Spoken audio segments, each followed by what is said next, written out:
السلام عليكم أصحابي.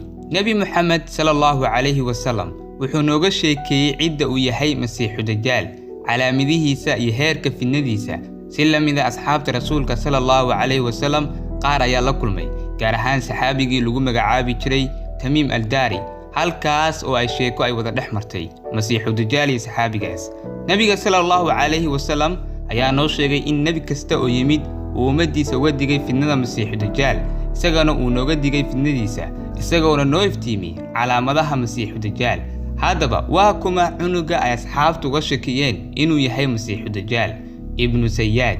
Cunugan wuxuu ka soo jeeday qoys Yahuudi ah, wuxuuna ku barbaaray nacaybka rasuulka sallallahu alayhi wasallam ay u qabeen Yahuuda.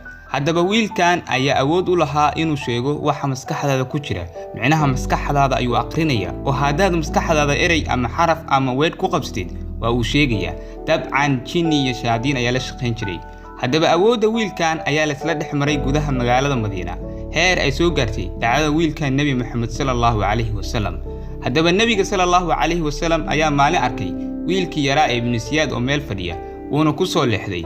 wuxuu Nabigu ku yiri wiilkii yaraa, ma qiraysaa inaan ahay Nabi Alle? wiilkii yaraa ayaa yiri, adigu ma qiraysaa inaan Nabi Alle ahay? Nabiga sallallahu alayhi wasallam ayaa yiri, maxaa ku yimaada Ibnu Sayyadow? wuxuu ku yiri, wax been iyo runba sheegaya ayaa ii yimaada. Nabiga sallallahu alayhi wasallam ayaa yiri, maadan haleelin oo arintaadii waa la iska ka dhaxyaaciyay. kadib Nabiga sallallahu alayhi wasallam uu ka tagay. maalin dambe ayaa Nabiga sallallahu alayhi wasallam iyo Umar ibn Khattab Allah ka raal noqday aadeen dhanka wiilka ayaa markaan aqrinayay wax uu Nabiga sallallahu alayhi wasallam ku tilmaamay. haddii uu sii dhegeysan lahaa uu ogaan lahaa in wiilkan uu yahay Masiixu Dajaal ama in kale. Nabiga sallallahu alayhi wasallam ayaa u soo dhuntay oo geed ku qariyay si uu u dhageysto waxa wiilkan yari u aqrinayo. balse Ibnu Sayyad hooyadiis oo lagu magacaabo Safi ayaa aragtay Nabiga sallallahu alayhi wasallam, waxayna u dhawaaqday wiilkeedii iyadana ku tiri, wiilkeygiyo Maxamed ayaa halkaas jooga. kadib wiilkii yaraa ayaa joojiyay wixii uu aqrinayay, isaguna aad u carooday. haddaba Nabiga sallallahu alayhi wasallam ayaa ku yiri wiilkii yaraa, wax ayaana maskaxda ku qabsanaya ee ii sheeg waxa uu yahay. waxay culimadu sheegaan waxa uu Nabiga sallallahu alayhi wasallam ku qabsaday maskaxda ay ahaayeen aayadda 10aad ee suuratu Dukhaan ee fartaqib yawma ta'ti as-samaa'u bidukhanin mubiin.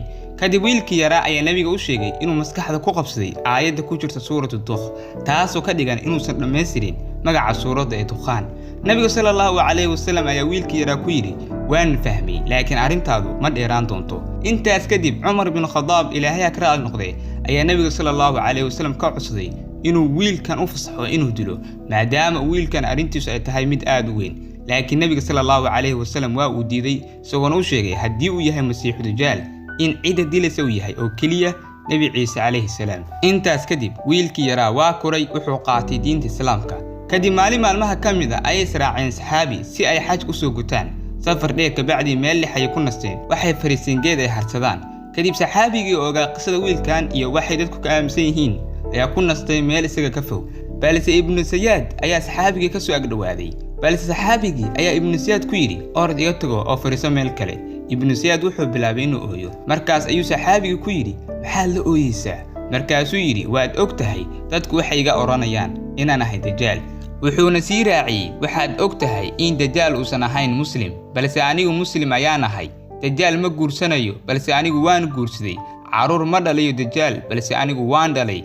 Dajaal ma geli karo Makka iyo Madiinaba, balse anigu waan galay. saxaabigii ayaa yiri, wallaahi waa runtaa. Ibnu Sayyad ayaa ku yiri saxaabigii, waa wax qurxoon in la igu waco Dajaal, mana garanayo inaan isaga ahay. saxaabigii intuu isaga ka kacay yiri, waad khasaartay ee iga fogow. dhanka kale Ibnu Sayyad ayaa qosol la dhacay kadib markii uu geeriyooday Nabiga sallallahu alayhi wasallam oo soo baxay Sulaymata ibn Kadaab ee sheegtay nabinimada oo dagaalo badan lala galay oo asxaab badan oo Quraanka xafidsanaa ay ku shahiideen. ayaa la arkay Ibnu Sayyad oo ka garab dagaalamay muslimiinta.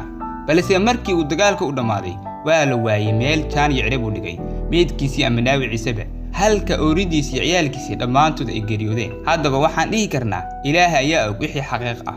qisadan meeshan ka soo xigtay waxaan idiin dhigayaa qaybta hoose ee muuqaalka, bal adigu maxay kula tahay qisadan? halkaas ay ku joogaan muuqaalkeena. nabadgeliyo.